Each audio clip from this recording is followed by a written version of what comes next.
Film की शुरुआत में हम पूरे शहर को क्रिसमस की वजह से सजा हुआ देखते हैं। सारे घर चमकती दमकती नजर आ रही थी। जो नजारा बेहद ही खूबसूरत लग रहा था। यही एक घर ऐसा था जो सजा हुआ नहीं था, जिस घर में हम 3 बच्चों के साथ उनके डैड को देखते। बच्चे अपने डैड से नाराज हो रही थी और साथ ही काफी उदास भी थी, क्योंकि आज क्रिसमस के दिन भी वो अपने बच्चों के साथ वक्त गुजारने की बजाय काम पर जा रही थी। उनकी बातों से हमें पता चलता है कि बच्चों की माँ की मौत हो गई है और अब उनके डैड भी जा रहे हैं। तो उनका ख्याल रखने के लिए एक बूढ़ी औरत को बुलाया जाता है जो उनकी देखभाल करे। अब बच्चों की उदासी दूर करने के लिए वो बूढ़ी औरत उन्हें एक प्यारी सी कहानी सुनाती है, बिल्कुल वैसी ही जैसे मैं आपको सुना रही। कहानी एक छोटे बच्चे की है जो एडवेंचर पे गया था, मतलब अपने सफर पर, जो खूबसूरत होने के साथ साथ काफी कठिन भी था। तो अब उस कहानी में हम बर्फीले इलाके में एक काफी बड़ा जंगल देखते हैं जो बर्फ से ढका हुआ था। यही वो बच्चा निकोलस अपने डैड के साथ रहता था। ये दोनों जब लकड़ियाँ काटने जंगल में जाते हैं तो सामने से एक काफी बड़ा भालू इन्हीं की तरफ आ रहा था।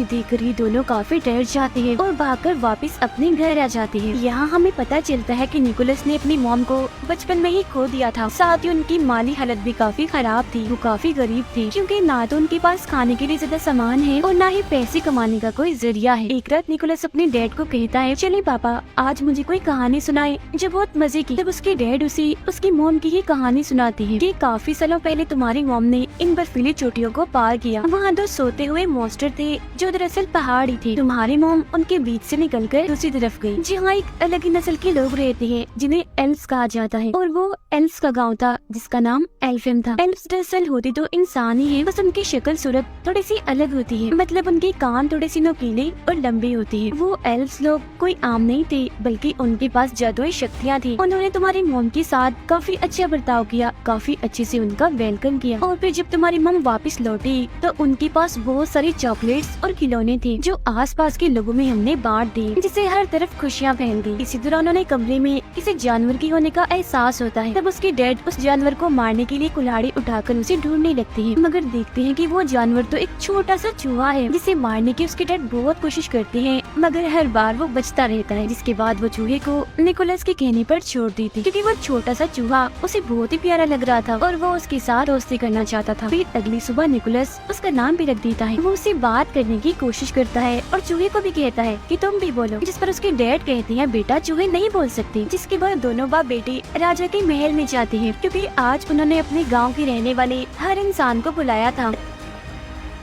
राजा उन सभी को बताते हैं कि मैंने उम्मीद के साथ साथ जीने का मकसद भी खो दिया है, और जो इंसान मुझे उम्मीद के साथ साथ जीने का मकसद लाकर देगा तो उसके बदले में मैं उसे माला माल कर दूंगा। अब जो कहानी निकोलस के डैड ने उसे सुनाई थी वो अब पूरे ही गांव में फैल गई थी, जिससे लोगों को लग रहा था कि एल्व्स का गांव एल्फेम सच में पाया जाता है, जहां जाकर वो राजा के लिए खुशियां, उम्मीद और जीने का मकसद ला सकते, जिसके बदले में राजा उन्हें माला माल कर देगा और वो अमीर बन जाएंगे। गाँव के कुछ लोग निकोलस के डैड से मिलने आते हैं और उन्हें अपने साथ चलने का कहते हैं, जिसमें वो एल्फेम गांव को ढूंढेंगे और राजा के दिए हुए इनाम से अमीर हो जाएंगे। तो अब अपने सारे हालात गरीबी को देखकर उसके डैड भी उनके साथ जाने के लिए मान जाते हैं। ये बात जब वो निकोलस को बताते हैं तो वो उदास हो जाता है, मगर वो उसे तसल्ली देते हुए कहते हैं, मैं वादा करता हूँ बेटा 7 से 8 दिन में मैं वापिस आ जाऊंगा और मेरे आने तक तुम्हारा ख्याल मेरी बहन रखेगी। फिर जब उसके डैड की बहन घर आती है तो वो उसके डैड के सामने तो काफी अच्छी अच्छी बातें करती है, बहुत अच्छे से पेश आती है, मगर जब उसके डैड जाते हैं तो वो अपना रंग दिखाने लगती है। वो पूरे घर पर कब्जा करके निकोलस के साथ काफी बुरा करती है। वो उसका सामान देकर घर से बाहर निकाल देती है। सामान में निकोलस की एक गुड़िया भी थी जो सब्जी की बनी हुई थी। वो उसे बेहद ही प्यारी थी, क्योंकि उसकी मॉम ने वो बनाई थी, जो उनकी आखिरी निशानी थी। बाहर आने के बाद निकोलस अपने लिए एक टेंट लगाता है और अपने चूहे दोस्त के साथ रात बाहर ही गुजारता है। अब काफी दिन हो गई थी, मगर अभी तक उसकी डैड वापस नहीं आई थी, जिससे वो भी अब अपने डैड के वापस आने की उम्मीद खो चुका था। उसे लग रहा था कि कहीं उसके डैड के साथ कुछ हो ना गया हो। अब खाने की तंगी तो उन्हें पहले से ही थी, मगर एक दिन उसके डैड की बहन उसे काफी मजेदार सूप बना के देती है, जिससे काफी मजे लेकर निकोलस पीता भी है। मगर तभी वो बताती है कि ये सूप मैंने तुम्हारी गुड़िया से बनाया, जिस दिन उसे काफी गुस्सा आ गया था, इसलिए वो उस पर चिल्लाने लगता है।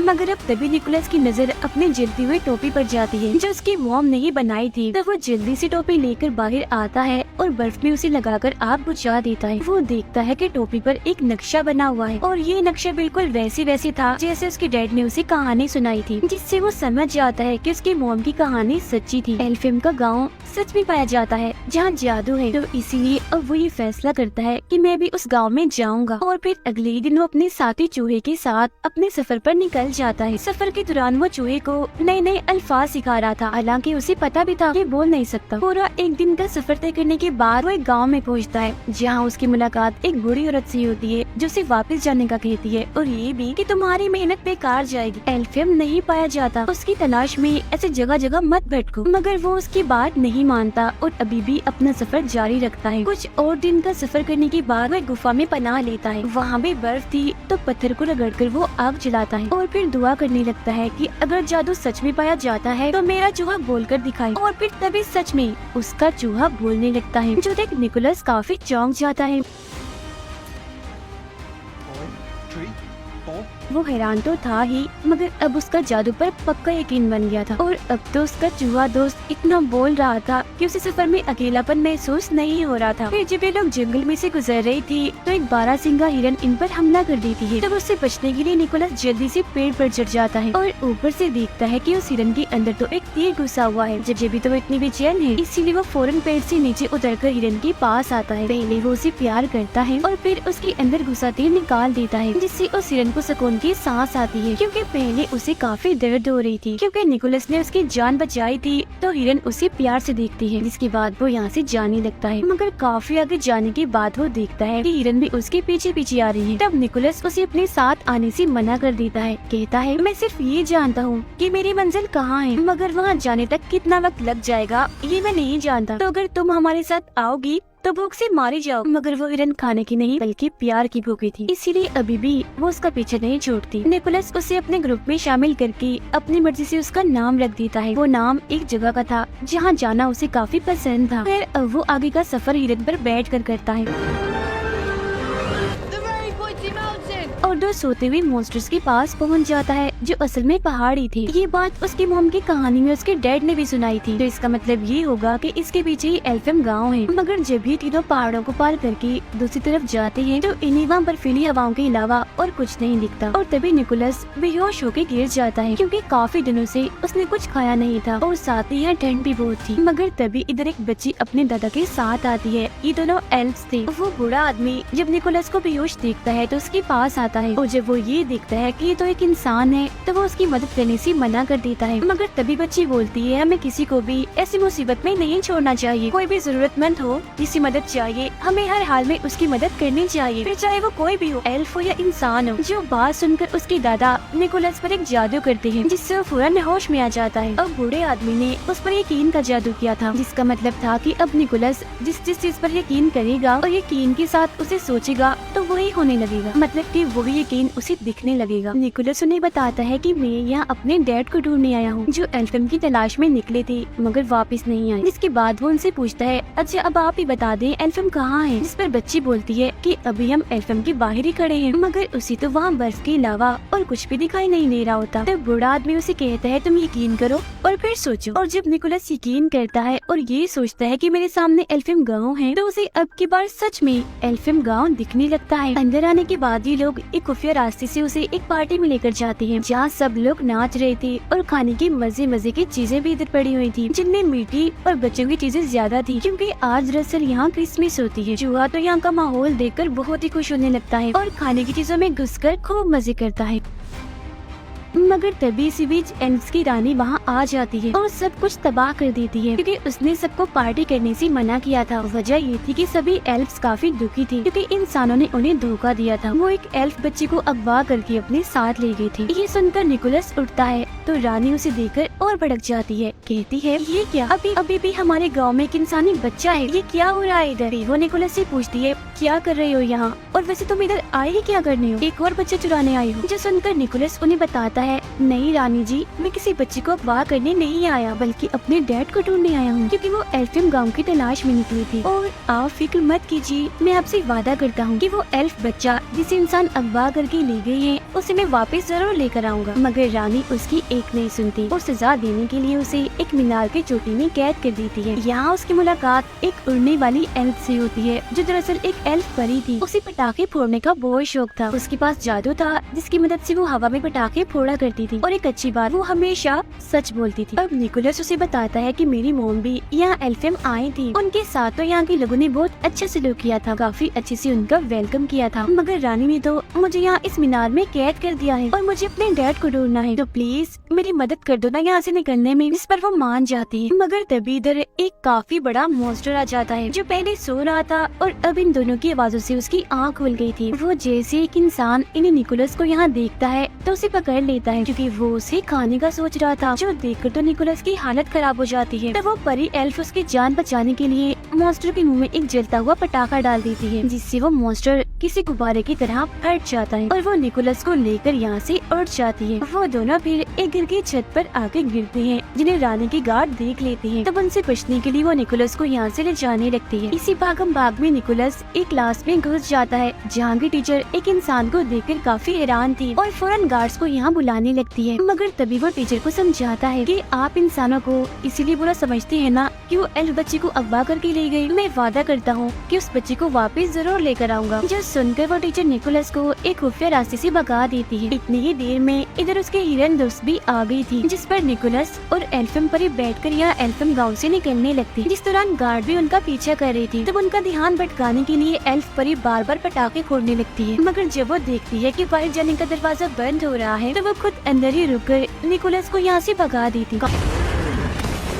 काफी मीलों का सफर तय करने के बाद भी निकोलस को उस अगवा हुए एल्फ बच्चे का कोई नामो निशान नहीं मिलता। फिर जब वो गॉड से दुआ करता है कि मुझे कोई रास्ता दिखाएं, तो तब उसे जंगल में एक गोल्डन रंग की रस्सी बंधी हुई दिखती है, जिसका पीछा करने पर वो एक पिंजरे तक पहुंचता है। इसमें और कोई नहीं बल्कि वो एल्फ बच्चा कैद था। अब इससे पहले वो उसे यहाँ से निकालता, तब इधर कुछ लोग आ जाते हैं जिनमें निकोलस की डैड भी थी। वो अपने डैड से गले मिलता है और कहता है कि हमें इस एल्फम बच्चे को वापस छोड़ना होगा, जिस पर उसके डैड समेत सब लोग मना कर देते हैं। कहते हैं कि नहीं, हम इसे वापस नहीं दे सकते क्योंकि हो सकता है कि राजा इसे देखकर खुश हो, इससे उन्हें उम्मीद और जीने का मकसद मिले, जिसके बदले में वो हमें ढेर सारा पैसा देंगे। तो इसीलिए अब ये निकोलस को भी पेड़ से बांध देते हैं। उसे उसके डैड ही बांध रहे थे, जिस दौरान चूहा उनसे बोल रहा था, उन्हें ऐसा करने से मना कर रहा था। अब चूहे को बोलता हुआ देखकर वो भी काफी हैरान थी।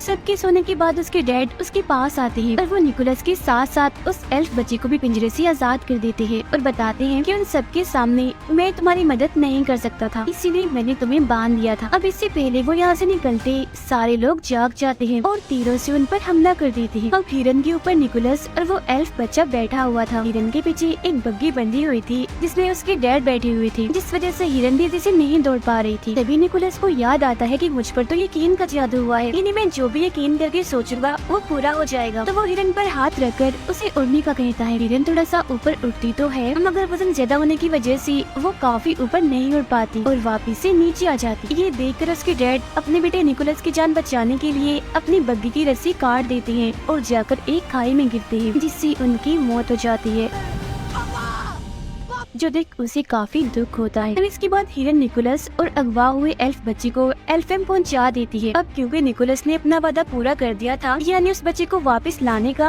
तो ये देखकर एल्फेम की सारे लोग काफी खुश हो जाती हैं और उस बच्चे का डैड निकोलस को ढेर सारे खिलौने देता है, जिससे उसे बहुत खुशी मिलती है। मगर खिलौनों को देखकर उसे ख्याल आता है कि क्यों न मैं भी क्रिसमस के मौके पर सब बच्चों में खिलौने और चीजें बांट कर खुशियाँ फैलाऊं। इसीलिए वो सभी एल्फ से कहता है कि आप यहाँ जो कुछ भी बनाते हो, इन्हें खिलौने खाने पीने की चीजें मेरे लिए आप वो बहुत सारे बना दी, ताकि मैं उन्हें बच्चों में बांटकर खुशियाँ फैला सकूं। तब उसकी बात सुनकर सारे लोग खिलौने और खाने पीने की चीजें, चॉकलेट्स, कैंडीज वगैरह बनाने में लग जाते हैं और बहुत सारा सामान वो बना भी लेते हैं, जिसे काफी बड़े थैले में डालकर निकोलस को देते हैं, जो लेकर वो यहाँ से जाने लगता है। अभी वो थोड़ा आगे गया ही था कि तभी इधर रानी आ जाती है और उसे रोकने के लिए अपना जादू करती है और उसे उल्टा लटका देती है, क्योंकि वो इंसानों को पसंद नहीं करती थी। उसका मानना था कि इंसान मतलबी होते, मगर तभी रानी की नजर निकोलस के गले में लटके लॉकेट पर जाती है जो उसकी मॉम का था। निकोलस ये बात रानी को बताता है कि ये मेरी मॉम का है, तो वो उसे नीचे उतारती है। वो जज्बाती हो गई थी और कहने लगती है कि काफी सालों पहले तुम्हारी मॉम इधर आई थी, हम दोनों बहुत अच्छी दोस्ती थी, मगर जब वो यहाँ से गयी तो बहुत सारे खिलौने और चॉकलेट्स लेकर गयी। साथ ही जाने से पहले उन्होंने ये वादा किया था कि मैं वापस आपसे मिलने आती रहा करूँगी, मगर आज काफी साल हो गए हैं वो कभी भी नहीं आई। जिस पर निकोलस बताता है कि वो आती जरूर, मगर जब मेरी मॉम यहाँ से गई एक बीमारी की वजह से उनकी मौत हो गई। ये सुनकर रानी समेत सभी लोग काफी हैरान और दुखी हो गई थी। रानी को यकीन आ गया था कि सब इंसान एक जैसे नहीं होते, मतलब अगर इंसान बुरे होते हैं तो उनमें से कुछ अच्छे भी होते, इसीलिए वो उसे तोहफे से भरा हुआ थैला ले जाने देती है। निकोलस चीजों से भरा थैला लेकर हिरन पर बैठता है और उड़ जाता है और सीधा आता है राजा के महल में, जहाँ राजा काफी उदास थे। वो राजा को खिलौनों की सूरत में खुशी और उम्मीद की किरण दिखाता है, जिसके बाद राजा और निकोलस हिरन पर बैठकर सब बच्चों के घर जाते हैं और उनके पास खिलौने और चॉकलेट्स कैंडीज रखते हैं, क्योंकि जब बच्चे सुबह उठकर अपने खिलौने देखकर खुश होंगे तो बच्चों की वो खुशी ही राजा के लिए उम्मीद की किरण होगी। सब बच्चों को खिलौने बांटने के बाद राजा निकोलस से कहते हैं कि मेरे लिए काम करो कि हर साल ऐसे तुम्हें खिलौनों की सूरत में बच्चों को खुशियाँ और उम्मीद देनी होगी, और इस काम में मैं भी तुम्हारा साथ दूंगा। और साल का वो दिन होगा क्रिसमस का दिन, जिस पर वो मान जाता है। इसके बाद निकोलस अपने डैड की बहन के पास जाकर उन्हें भी चॉकलेट्स देता है और उड़ जाता है। उसे उड़ता हुआ देखकर वो काफी हैरान भी थी और अब उसे भी जादू पर यकीन हो गया था। अब ये प्यारी सी कहानी इधर ही खत्म हो जाती है, जो सुनकर वो तीनों बच्चे काफी खुश हो जाते हैं। ये निश्वरवाद वाले जिन्हें बूढ़ी औरत कहानी सुना रही है। जब वो नीचे आते हैं तो देखते हैं कि उनका पूरा घर क्रिसमस की लाइट्स और पेड़ों से सजा हुआ है, जो देखकर उन बच्चों की खुशी का तो कोई ठिकाना ही नहीं रहता। फिर जब वो बूढ़ी औरत बाहर जाने के लिए अपनी टोपी पहनती है तो बच्चों को उनके बड़े से नुकीले से कान दिख जाते हैं, जो देख वो समझ गई थी कि ये भी एक एल्फ ही थी। अब बाहर जाकर वो बूढ़ी औरत आसमान में अपने जादू से पटाखे फोड़ने लगती है, जो देख हम समझ जाते हैं कि ये और कोई नहीं बल्कि एल्फ परी है जो सच बोला कर। तो ये कहानी हमें बहुत सारे सबक देती है, यानी हमें हमेशा ही खुशियों को बांटते रहना चाहिए और दूसरों की मदद करनी चाहिए, फिर चाहे वो क्रिसमस का दिन हो या कोई भी। और हमें बुरों के साथ भी अच्छा करना चाहिए और हमेशा हर चीज के होने का यकीन रखना चाहिए। इसी के साथ ही ये प्यारी सी कहानी इधर ही खत्म हो जाती है।